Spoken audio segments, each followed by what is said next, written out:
با یه سری از دوستان و اقوام که صحبت میکنم، اینا میگن که آقا من امسال برای کنکور برنامه اینه که رتبم بشه زیر 100. بعد یه مدتی که میگذره و جواب کنکور که میاد میبینیم آقا طرف شده 7000 8000.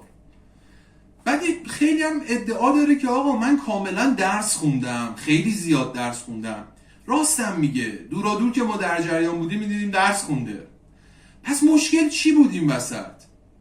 مشکل اینجا بود که این فرد درسته درس خونده و هدف درستی هم داشته، اما استراتژی درستی برای این قضیه نداشته. در این حال توی بحث کسب و کار و بازار هم میبینیم که آقا طرف میاد میگه آقا من هدفم اینه که بشم لیدر بازار. بعد از یه مدتی میریم میبینیم که آقا طرف یه انبار داره پر محصولی که تولید کرده و این محصولات مونده رو دستش، در این حال داره خراب میشه، فاسد میشه، داره استهلاک بهش میخوره و نتونسته اون اتفاق رو به وجود بیاره. چرا؟ چون استراتژی درستی نداشته. و مثالهای زیاد دیگه ای هستش که ما باهاش برخورد میکنیم. افراد مختلفی هستن، اینا دوست دارن لاغر بشن، دوست داره ورزشکار خوبی بشه، دوست داره خواننده معروفی مشهوری بشه و و و و و اینها نشون میده که استراتژی خیلی حائز اهمیته. یعنی ما اگر بخوایم به یک هدفی برسیم، استراتژی درستی نداشته باشیم، به اون هدف نمیرسیم و هزینه های زیادی رو حتی باید به عنوان ضرر زیان پرداخت بکنیم. ما تو این ویدیو میخوایم توضیح بدیم که چطوری برای خودمون استراتژی درستی ایجاد بکنیم. با ما همراه باشید.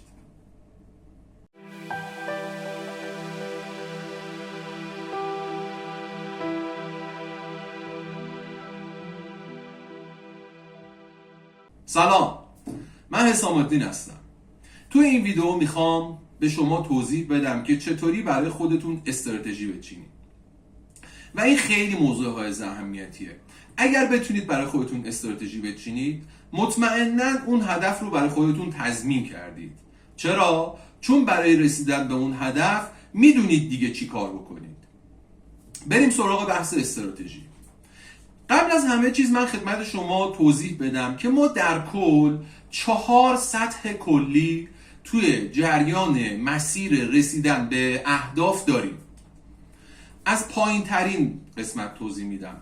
قسمت اول میشه سطح تکنیک. تکنیک بیشتر به مسائل فنی توجه میکنه. فرض بگیرید شما ماشینتون رو در نظر بگیرید. این ماشین خب نیاز به تعمیر داره. آچار این پیچ چی کار میکنه، این سویچ داره چی کار میکنه. اینا میشه سطح تکنیک. یعنی تکنیک به شما کمک میکنه که شما از اون وسایل و ابزارها استفاده بکنید. مرحله بعدی میشه مرحله تاکتیک. تاکتیک چیه؟ تاکتیک مرحله‌ایه که به شما در این مرحله از تکنیک های مختلف در جهت یک جریانی استفاده میکنید.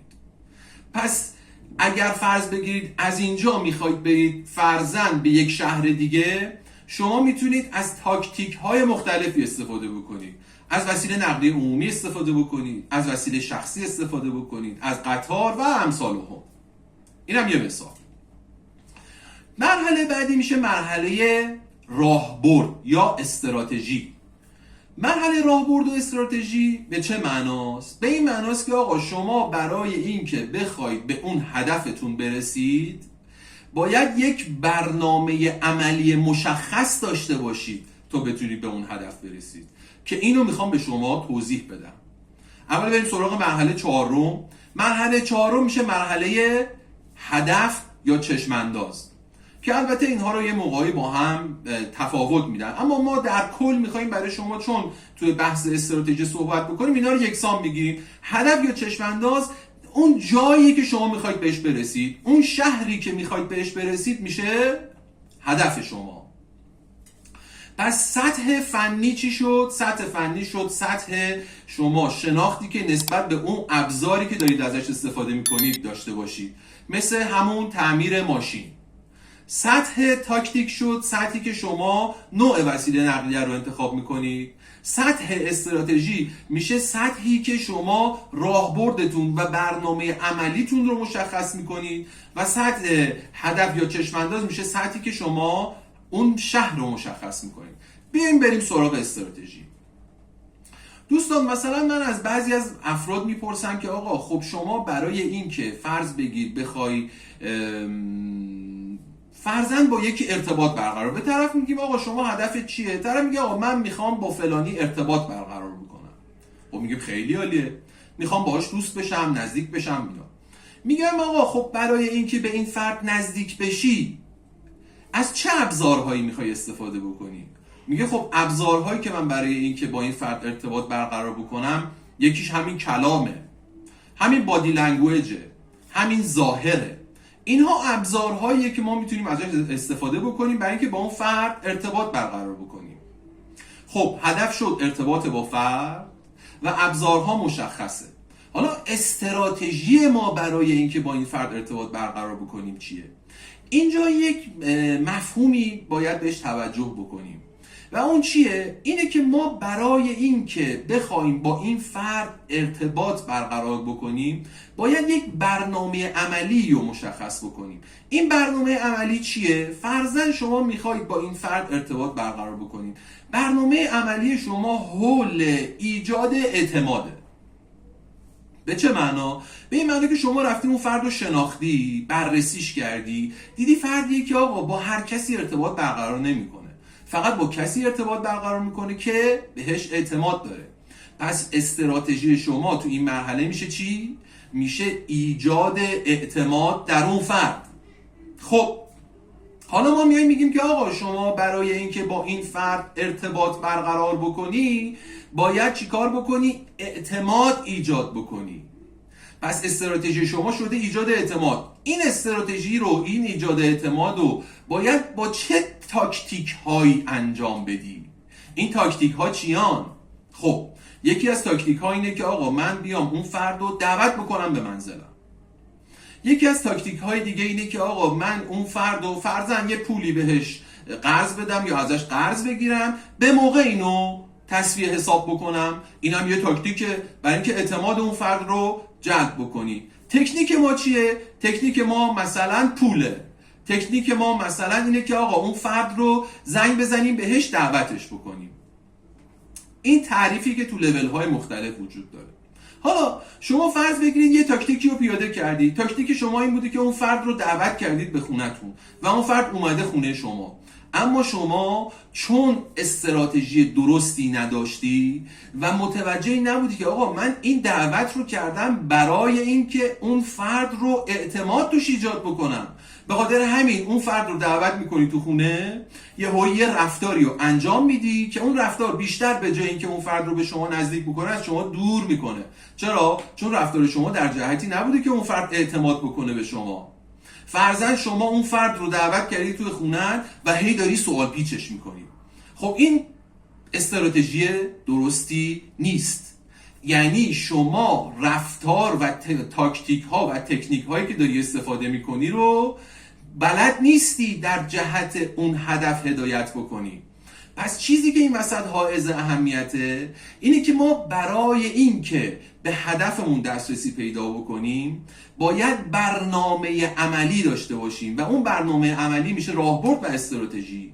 یعنی ما میگیم آقا برای اینکه با این فرد ارتباط برقرار بکنیم میخوایم اعتماد ایجاد بکنیم و این اعتماد باعث میشه که ما حواسمون باشه که تکنیک ها و تاکتیک هایی که استفاده میکنیم در جهت هدف باشه. به خاطر همین خیلی ها متاسفانه توی بازار نتیجه نمیگیرن. مثلا افرادی هستن که آقا برنامهشون اینه که آقا توی بازار فروششون برسه به 1 میلیون واحد از یک چیزی. خب تکنیکشون چیه؟ اینه که آقا از تجهیزاتشون درست استفاده بکنن. تاکتیکشون چیه؟ اینه که آقا من تولید بیشتری انجام بدم. اما این تولید بیشتر در راستای اون هدف نیست. اینجا یک فضای خالی وجود داره. اینکه استراتژی چیه؟ اون وقت اینجا میتونیم استراتژی رو اینجوری تعریف بکنیم. بگیم برای اینکه من 1 میلیون واحد از یک چیزی رو بفروشم میرم سراغ قسمت‌هایی از بازار که در اون قسمت ها رقبا کمتر حضور دارن. پس استراتژی من شد ورود به قسمت هایی از بازار که رقبا کمتر حضور دارن و اون وقت بر اساس این استراتژی میام تاکتیک های مختلفی رو تنظیم میکنم. فرضاً میام محصولم رو ارزونتر میکنم، میام بسته‌بندیش رو شکلش رو با فرهنگ اون مناطق تطبیق میدم. پس این حلقه گم شده که بهش میگن استراتژی خیلی چیزهای اهمیتیه. یعنی شما اگر این برنامه عملی رو نداشته باشی به اون هدف نمیرسی. چرا؟ چون باید هی سعی و خطا بکنی. حتی تو زندگی شخصی ما هم همینه. شما تصمیم گرفتی که بری لاغر بشی، برای لاغر شدن از تکنیک مثلا رژیم داری استفاده میکنی، اما برای این قضیه استراتژی مناسبی نداری. به خاطر همین بعد از این مدتی میبینی کمبود ویتامین های مختلف پیدا میکنی، دچار افسردگی میشی و مسائل دیگه. چرا؟ چون استراتژی درستی نداشتی. استراتژی درست چیه؟ اینه که آقا من برای این که لاغر بشم میام از مثلا دکتر خاصی استفاده میکنم، برای اینکه این مواد معدنی تون کمتر نشه میام از فلان داروها استفاده میکنم که این مواد معدنی و این ویتامین رو برای من تامین بکنه، بعد با اون دکتر مشورت میکنم. این میشه به هر حال برنامه عملی شما و از این برنامه ها امیدوارم که بتونید بهترین استفاده رو ببرید. فقط دقت بکنید که این فضاهای خالی رو توی مسیرتون پر بکنید و وقتی اینها رو که پر بکنید خیلی از دستاوردها رو خیلی راحت میتونید به دست بیارید. خیلی خوشحالم که تونستم این موضوع رو در اختیار شما قرار بدم و بهتون توضیح بدم با زبان ساده.